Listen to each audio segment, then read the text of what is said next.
Parliament ని ప్రజాస్వామ్యానికి దేవాలయంలా భావిస్తారు. కానీ బుధవారం టర్కీలో మాత్రం ఒక యుద్ధ భూమిని తలపించింది. అధ్యక్షుడు రెసెప్ తయ్యిప్ ఎర్డోగాన్ సమక్షంలోనే అధికార ప్రతిపక్ష సభ్యులు వీధి పోరాటానికి దిగారు. కొత్త మంత్రుల ప్రమాణ స్వీకార కార్యక్రమం కాస్త పరస్పర దాడులు, తోపులాటలతో రణరంగంగా మారింది. ఒకవైపు కొత్త మంత్రి ప్రమాణ స్వీకారం చేయడానికి సిద్ధమవుతుంటే, మరోవైపు ప్రతిపక్ష ఎంపీలు ఆయన్ని అడ్డుకోవడానికి పిడిగుద్దులు కురిపించుకున్నారు. అసలు టర్కీ పార్లమెంట్ లో ఈ స్థాయిలో గొడవ జరగడానికి కారణం ఎవరు? ఆ కొత్త మంత్రి నేపథ్యం ఏంటి? Let's watch the story.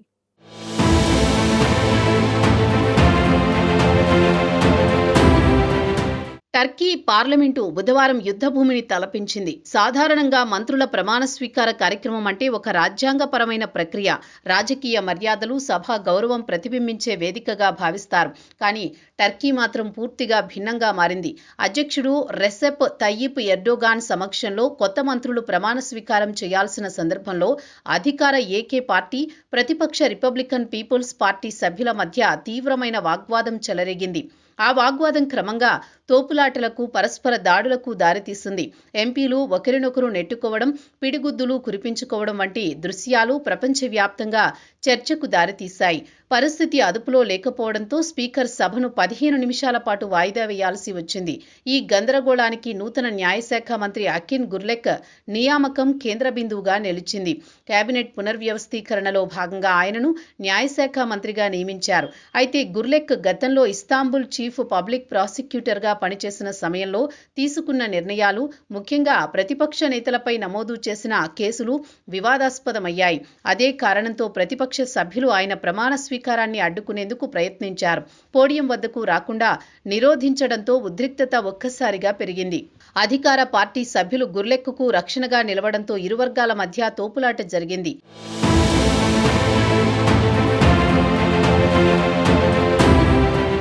సభా విరామం అనంతరం భారీ భద్రతా ఏర్పాట్ల మధ్య గుర్లెక్ ప్రమాణ స్వీకారాన్ని పూర్తి చేశారు.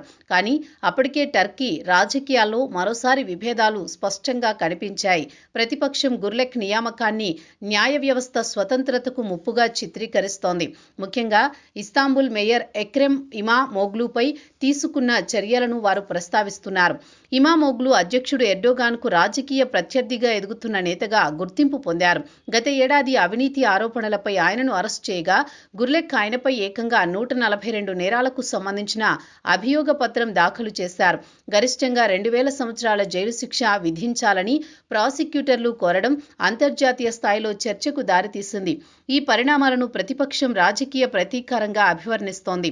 టర్కీ రాజకీయ వ్యవస్థలో న్యాయ వ్యవస్థ పాత్రపై గత కొన్ని సంవత్సరాలుగా విమర్శలు వినిపిస్తున్నాయి. ఎర్డోగాన్ నాయకత్వంలో అధికార కేంద్రీకరణ పెరిగిందని, న్యాయ వ్యవస్థపై కార్యనిర్వాహక శాఖ ప్రభావం అధికమైందని విమర్శకులు అంటున్నారు. గుర్లెక్ వంటి వ్యక్తిని న్యాయశాఖ మంత్రిగా నియమించడం ఆ అనుమానాలను మరింత బలపరుస్తోందని ప్రతిపక్ష నేతలు చెబుతున్నారు. అయితే అధికార పార్టీ మాత్రం ఆయనను అనుభవజ్ఞుడైన న్యాయవేత్తగా, చట్టపరమైన క్రమశిక్షణను కాపాడగల నాయకుడిగా అభివర్ణిస్తోంది.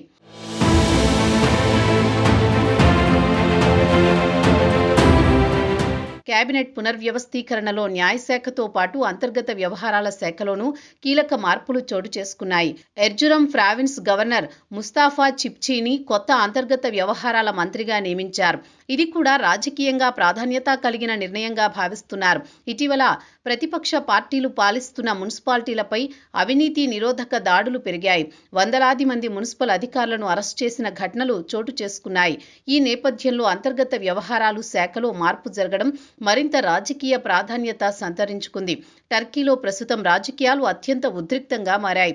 ఒకవైపు ఎర్డోగాన్ నేతృత్వంలోని ఏకే పార్టీ తన ఆధిపత్యాన్ని కొనసాగించేందుకు కట్టుదిట్టమైన చర్యలు తీసుకుంటోంది. మరోవైపు ప్రతిపక్షం ప్రజాస్వామ్య విలువలు, న్యాయ వ్యవస్థ స్వతంత్రత, మీడియా స్వేచ్ఛ వంటి అంశాలను ముందుకు తెస్తూ ప్రభుత్వంపై ఒత్తిడిని పెంచుతోంది. ఈ నేపథ్యంలో పార్లమెంటులో జరిగిన ఈ ఘర్షణ కేవలం ఒక సంఘటన మాత్రమే కాకుండా అది టర్కీ రాజకీయ వ్యవస్థలో నెలకొన్న విభేదాలకు ప్రతిబింబంగా మారింది.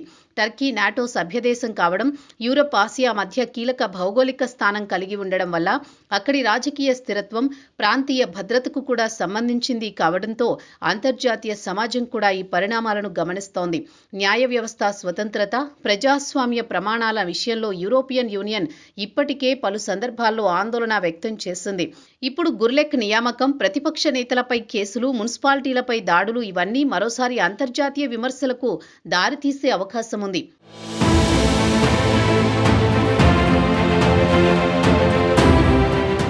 అధ్యక్షుడు ఎర్డోగాన్ చేపట్టిన ఈ పునర్వ్యవస్థీకరణ రాజకీయంగా వ్యూహాత్మకమైందని విశ్లేషకులు భావిస్తున్నారు.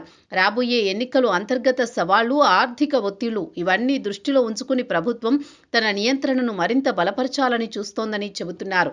అయితే అదే సమయంలో ప్రతిపక్షం కూడా ప్రజల్లో పెరుగుతున్న అసంతృప్తిని రాజకీయ అవకాశంగా మలుచుకోవాలని ప్రయత్నిస్తోంది. మొత్తంగా టర్కీ పార్లమెంటులో జరిగిన ఘర్షణ దేశ రాజకీయ దిశ, న్యాయ వ్యవస్థ భవిష్యత్తు, ప్రజాస్వామ్య ప్రమాణాలపై పెద్ద ప్రశ్నలను లేవనెత్తింది. గుర్లెక్ నియామకం నిజంగా చట్టపరమైన సంస్కరణలకు దారితీస్తుందా, లేక రాజకీయ ప్రత్యర్థులపై ఒత్తిడి పెంచే సాధనంగా మారుతుందా అనేది ఇప్పుడు తేలాల్సి ఉంది.